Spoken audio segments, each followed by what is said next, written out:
Thank you, thank you. Are you ready, New York City? I'm hyped up. I know you're hyped up. The world is hyped up. The entire card is hyped up to see 244. The entire card is so stacked. But then, of course, the main event, the BMF title. To determine who is going to be the baddest man on the planet. Look, you know, it's such an honor to be able to place this title around the waist of the winner, Jorge Masvidal. Whether it's Jorge, whether it's Nate Diaz, again, it's such an honor. And I just want to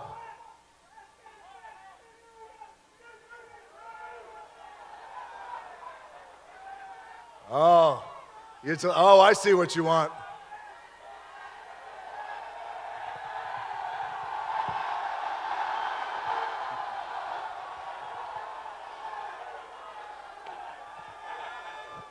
If you smell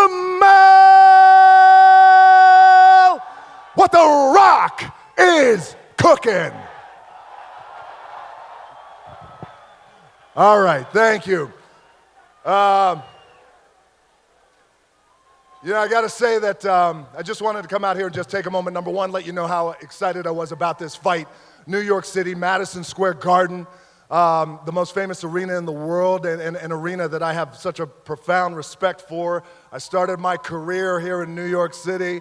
I had my very first wrestling match in Madison Square Garden, and that crowd, that arena, and this city embraced me like a son, like I know you guys are going to embrace that main event and all the fighters tomorrow night. So that said, there's something that I just wanted to announce. I'm very excited to announce this. I wanted to start with the MMA community. I wanted to start with the UFC fans. I wanted to start with you guys first.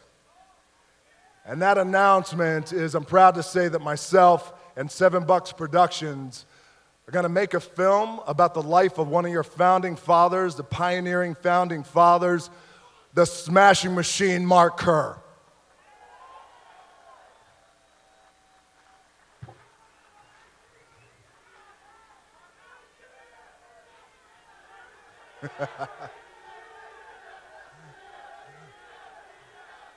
Everybody's hyped.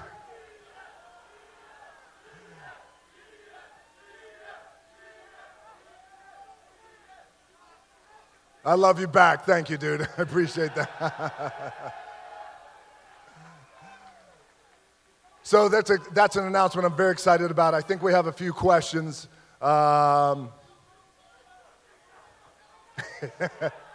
Yes.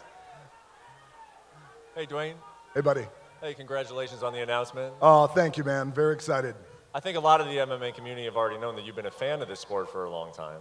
But what about this topic and this subject got you interested that you had to get involved in the project? Well, yes, I've been a fan of MMA for a very, very long time, a fan of these fighters, a fan of these warriors. And, when you think about the world of MMA that everybody in this room loves, and we have such a great respect for and a love and a reverence, is, from my perspective, there's individuals in MMA.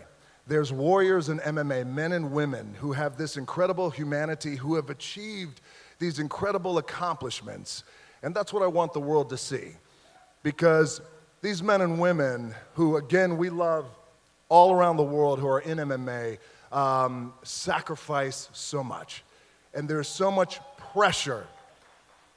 There is so much pressure for them to win, there's so much pressure for them to succeed, and there's so much pressure for them to remain on top if they're fortunate enough to be on top. Mark Kerr's story is such an incredible story. Here's a guy who won the two-time heavyweight tournament, the early stages of UFC, and here's also a guy who went over to Pride. He had this incredible run, as many of these warriors have, and I wanted to shine a spotlight on this man who is still alive, but also, I think what's interesting about Mark Kerr's story is, yes, he achieved so much in his life. He was a smashing machine, undefeated for a long time, but also, like all of us, and like a lot of these fighters, battled these demons.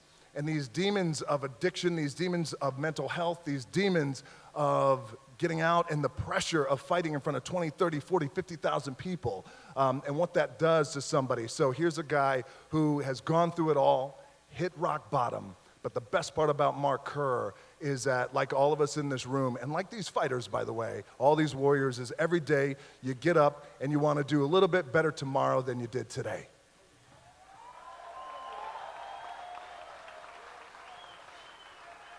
So you're involved in this project, obviously. You're putting a belt on somebody's waist tomorrow. Are there any other goals related to the MMA world that you have on your bucket list? Well, oh yes, so are you asking if I have an ambition to actually get in the octagon? Well, hey, if that's there, that'd be fantastic. I'm content with becoming Mark Kerr, and at this point, you know, the most successful part of my octagon career, I'm sure, would be my entrance music, and then that's where it would end. Gotcha. Appreciate it. Thank you. Hey, DJ. Hey, Ewag. How's it going? Good, how you doing? Good, congratulations. Hold on, guys. Wait a second. There's clearly some good weed in New York City, but you guys gotta hold on a second.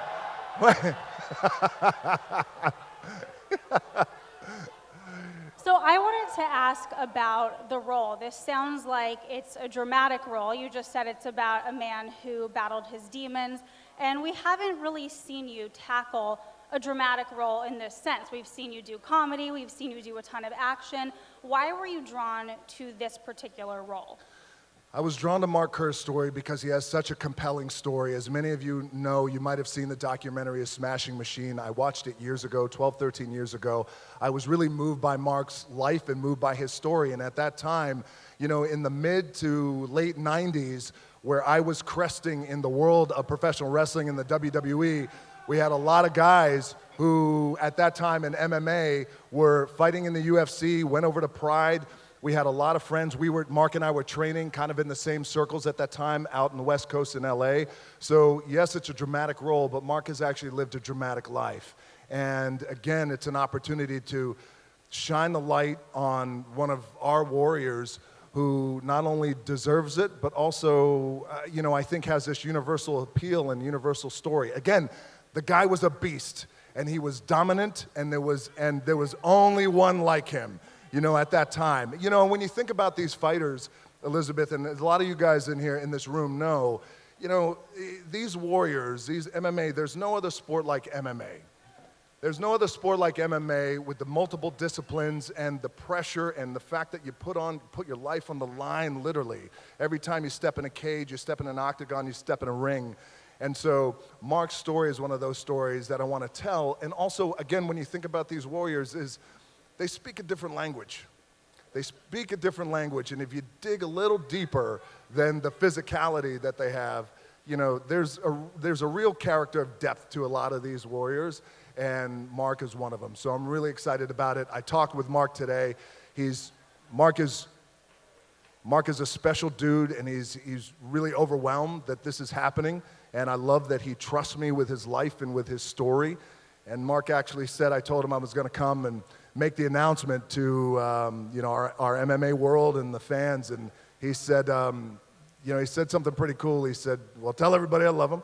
And but he also said, he goes, I don't have the language to express just how grateful I am that you're sharing this story. So I thought that was really cool and beautiful, and I can't wait.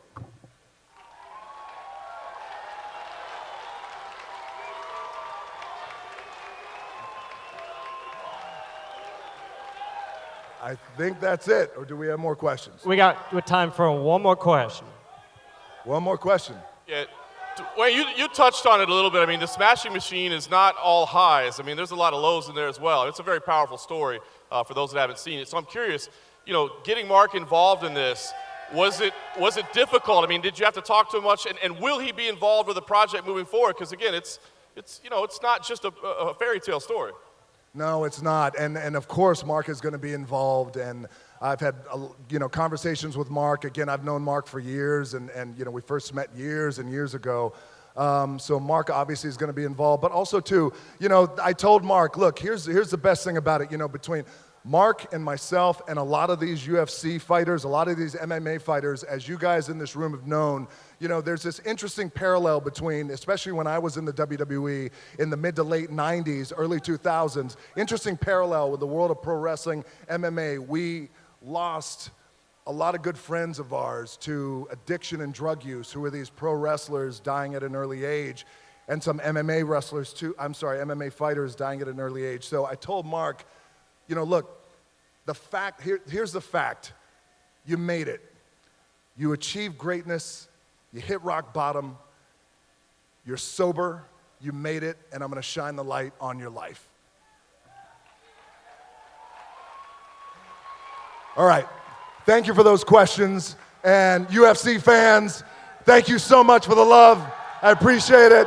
It's going to be an honor to put the BMF title around that waist, and an honor to become the Smashing Machine. I love y'all. Thank you.